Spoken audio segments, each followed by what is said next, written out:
Welcome to Intrusive Thoughts, back with another video.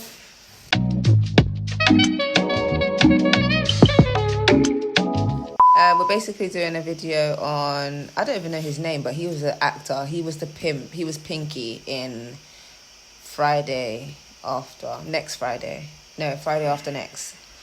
And he's basically saying that his dad's grandparents were slaves. So let's get into the video. His dad's grandparents? Yeah. His great-great-grandparents, isn't it? Yeah. Well done. Well, your dad, his grandparents were slaves? My dad's parents, I think, were slaves. My dad was born in 1915.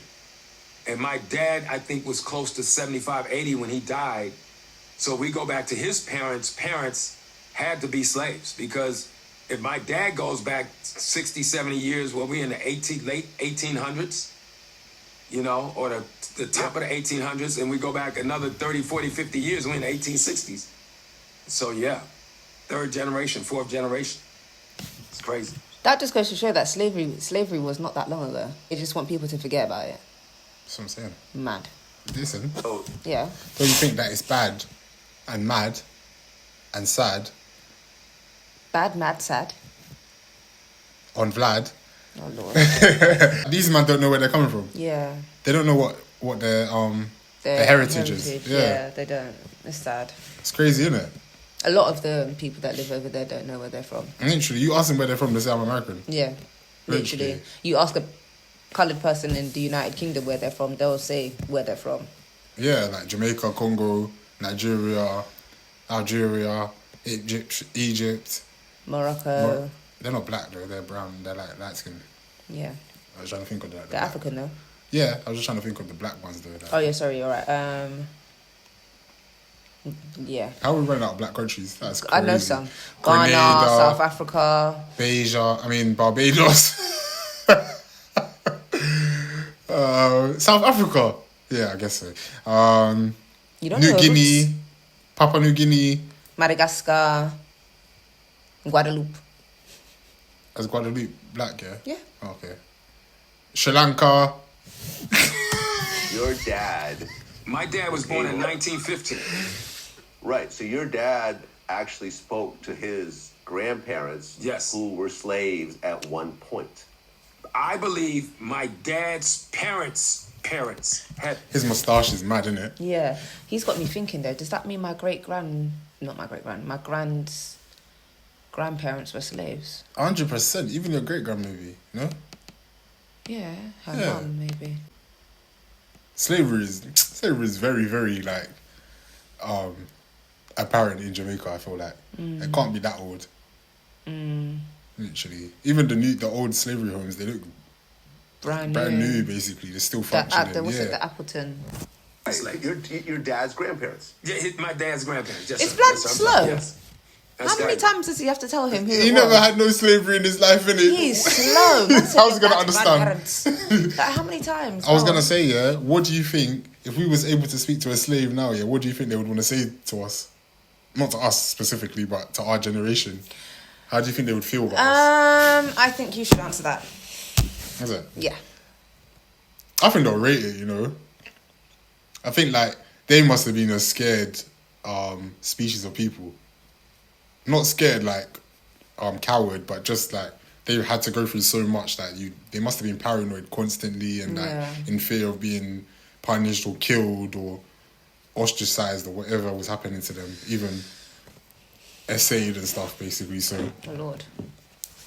like they must have been so scared compared to how we are just like sort of we say what we want, do what we want, and like if you try to oppress us, we're gonna make a problem about it. Yeah. Maybe they would rate that a little bit. Yeah. But at the same time, They might be disappointed Some that of the we're- bullshit that we do and say, they might be like, is this what we killed ourselves to free ourselves from? Yeah. Sort of thing. I don't know.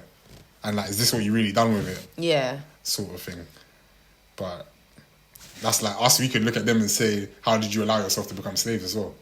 Yeah. In the same- Literally, so, and that yeah. is kind of the narrative. That's a bit embarrassing as well. Like, yeah. Yeah. I know Rosa Parks would be really proud that we're all sitting on the same bus though. I guess so. And Harriet Tubman would be proud as well that we are actually free and she didn't just you know. Yeah, I think they'll be proud of themselves though. Yes, absolutely. Themselves. Yeah. Yeah. Very true. And Martin Luther King Jr. will be happy that his dream came true. Is it? I don't think so. I think he will be Mortified. felt like he's been tricked. Oh. Like the things that he dreamt about, like he thought that was important, and then he would come to realise that it wasn't important because they just keep moving the goalposts. Yeah, that's true. Where your heart was so settled on this one thing, but that one, whatever it is that you get, you got the crumbs. These men have moved on to a new pie, basically, by the time they're giving you the crumbs. Like, literally. so I think you'd just be like, wow, like, mind games. I wonder what Nelson Mandela would think. He's still alive, no? Or he just died with it? I think he died.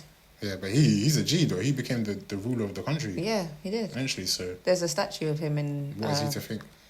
Westminster. Yeah. Sorry, off on a tangent, but yeah, I digress. Let's get back to the video. What about... Play the video. What's his name again? The one with one leg and he kept running.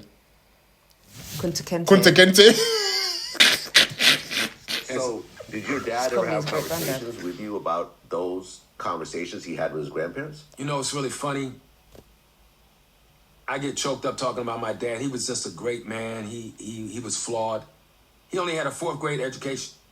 And, he wasn't, and it wasn't that he was not literate. He was very literate, but nobody talked back then. And I think if you really, and don't let anybody quote me, because, people come to my page, well, you better do your research because Roots didn't come out then. I'm like, okay, but don't quote me. Before Roots, it's a lot of stuff in African-American history that's been kept out of the history books. What do you think about, like, the older generation saying that, like, we don't talk, like, we're not used to talking and saying, like, how we feel? Do you not feel like that's, like, the signs of their trauma, like, that they probably wasn't allowed to voice?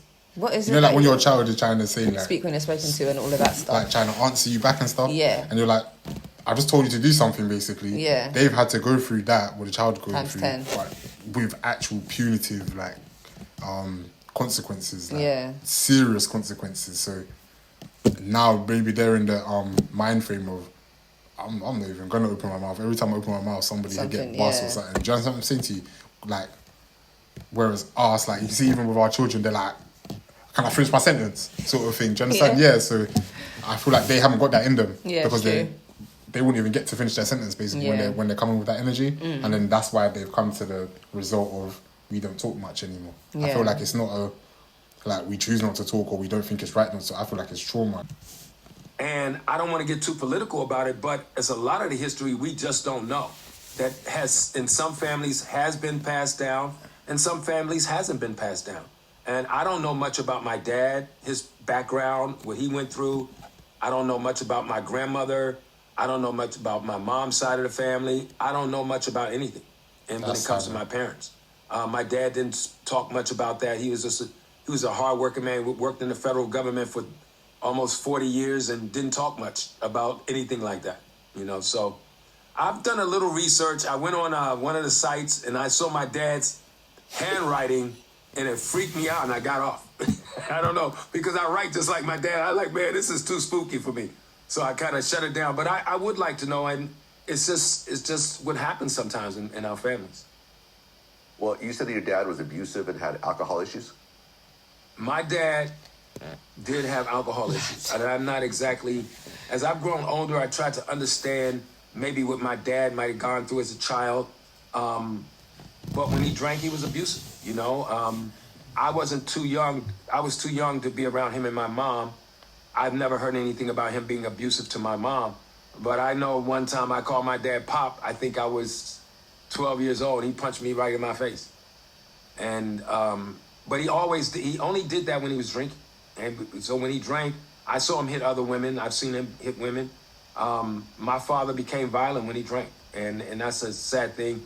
So consequently, what it's done for me is I've watched, how to put my hands on women. Because when you see that at 4, 5, 6, 7 years old, and even when he hit me, thank God my surrogate big brother, who I call him Daryl Harvey, who I said I met when I first came to the neighborhood, who was a tough guy.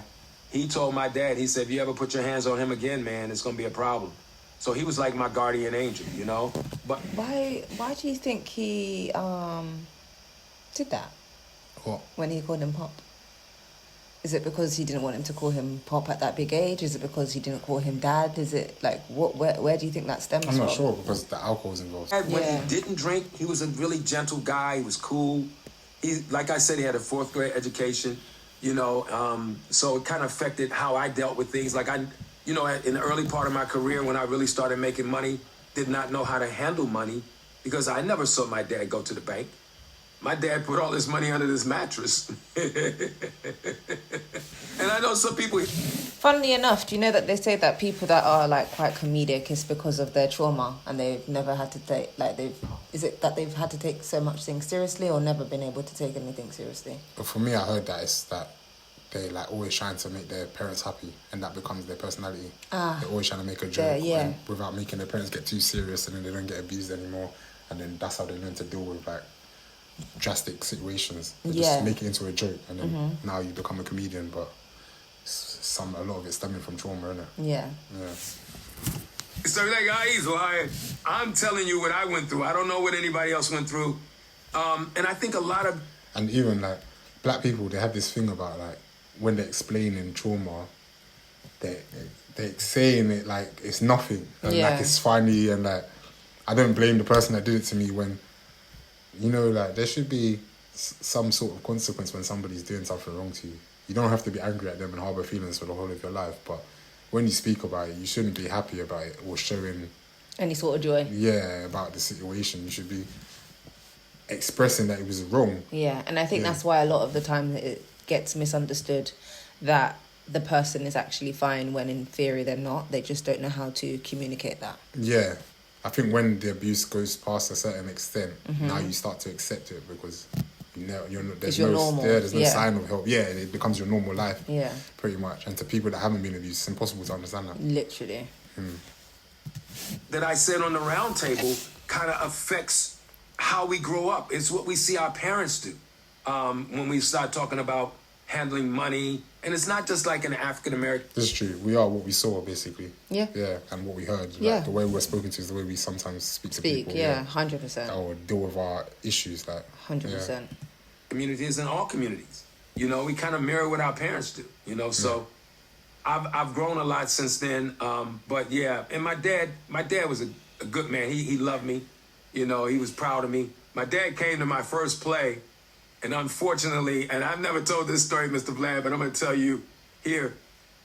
You know, my dad wasn't very vocal, but my dad came to my first play I did in high school. And I called my cousin Francis. I said, please do not let my dad drink. And unfortunately, I guess they couldn't stop him from drinking. And, you know, my high school, St. Anthony's in D.C., and ironically, John Thompson Sr. was my high school coach back in the day. But it was like a cafeteria, rec center, and auditorium all in one. So it was not a big place. And my dad, because he had been drinking, I'm doing the play, and I'm kind of like in a scene where I get frozen.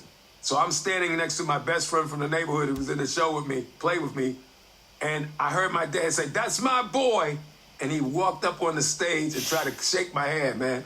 And I said, this is my last acting job for the rest of my life. Because if you know anything about growing up in the hood, every time I came into class, "That's my boy. Let me shake your hand, buddy." And I said, "Man, get out of here." You know, I can't curse, but I said, "Man, F you guys." And the girls teased me. And, you know, I went to an integrated school, so the black kids over me, the white kids, like, "That's my boy." I'm like, "Go ahead, Art. Leave me alone, Mark. Leave me alone." But, you know, when I look back on it, I guess he was proud of me, you know, and he had been drinking. He came up on the stage and tried to shake my hand, man. They had to take him out the auditorium. It was a mess. Mad.